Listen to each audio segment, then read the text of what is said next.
अस्सलाम वालेकुम friends, Al Kausar channel पर मैं हूं आपका भाई हकीम बाबर चौहान। आज हम बात करेंगे कि क्या तरीक़ाकार अडॉप्ट किया जाए कि हम मौसम गर्मा में माही सियाम के मुकम्मल 30 रोज़े रखने में सक्सेसफुल हों। मीन्स कि हमारी बॉडी का बैलेंस मेंटेन रहे और हमारी सेहत बरकरार रहे।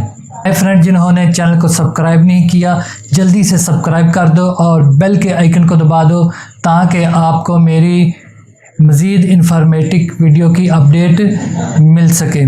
और मुझसे रब्ता करने के लिए मेरा फेसबुक पेज हकीम बाबराना के नाम से और बराह राब्ता मेरा फ़ोन और व्हाट्सएप मौजूद। आज बात होगी कि क्या तरीक़ाकार अडॉप्ट किया जाए कि हम मौसम गर्मा में माह सियाम के मुकम्मल 30 रोज़े रखने में सक्सेसफुल हों।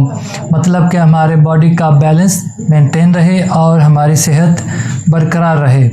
सिर्फ हमने अपनी डाइट को मेंटेन रखना है, मीन्स सब्र व तहम्मुल का मुज़ाहरा करना है और रोज़ा हमें यही सिखाता है। बात है खुराक की जो वेरी सिंपल और नफीस हो। स्टार्ट करेंगे सहरी से। सहरी में मिर्च मसाला, खट्टी और चटपटी अशिया का इस्तेमाल बिल्कुल भी ना करें।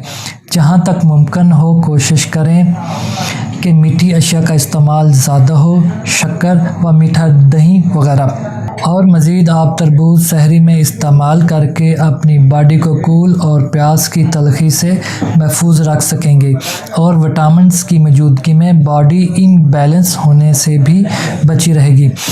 लिक्विड में पानी या मशरूब बिल्कुल भी ज़्यादा ठंडा ना पिएं, इससे प्यास बार बार और ज़्यादा फील होगी, बल्कि मुनासिब या कम ठंडा पानी इस्तेमाल में लाएं। और जितना हो सके लस्सी का इस्तेमाल करें और सहरी के आखिरी लम्हात में बेसब्र होकर यकदम बहुत सा पानी ना पिएं, यह पेट दर्द का बायस हो सकता है।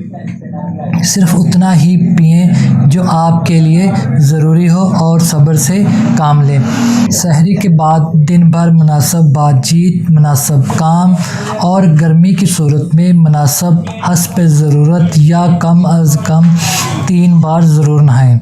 और एहतियात में नहाने के फ़ौरन बाद तेज़ पंखे के नीचे ना जाएं, जो कि सर दर्द और पट्ठों के खिंचाव का बाहिस बन सकता है। और मुनासिब नींद पूरी करें या रेस्ट करें। दिन भर फारग टाइम इबादत में गुजारें। अफ्तारी में भी आप सब्र को मलहूज़े खातिर रखेंगे और तेज़ मिर्च मसाला, ज़्यादा खट्टी और चटपटी और ठोस अशिया का इस्तेमाल बहुत कम या मुनासिब मकदार में करेंगे। अफ्तारी में सबसे पहल दवा के बाद अफ्तारी खजूर से करें, जो कि बॉडी को एनर्जी फराहम करने में मौसर है।